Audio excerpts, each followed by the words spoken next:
হযরত মুহাম্মদ সাল্লাল্লাহু আলাইহি ওয়াসাল্লাম একবার বলেছিলেন যে নিঃসন্দেহে শয়তান আল্লাহকে বলেছিল, হে আমার রব, আপনার সম্মানের কসম, যতক্ষণ আপনার বান্দার শরীরে নিঃশ্বাস থাকবে ততক্ষণ আমি আপনার বান্দাকে পাপের দিকে ঠেলতে থাকব। উত্তরে আল্লাহ তাআলা বলেছিল, আমার সম্মান ও মর্যাদার কসম, যতক্ষণ আমার বান্দা আমার কাছে মাফ চাইবে আমি তাকে ক্ষমা করতেই থাকব। সুবহানাল্লাহ।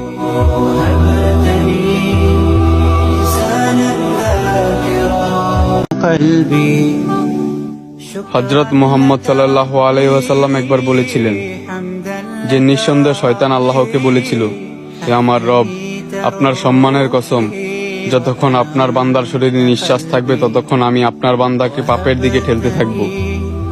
উত্তরে আল্লাহ তাআলা বলেছিল, আমার সম্মান ও মর্যাদার কসম, যতক্ষণ আমার বান্দা আমার কাছে মাফ চাইবে আমি তাকে ক্ষমা করতেই থাকব। সুবহানাল্লাহ।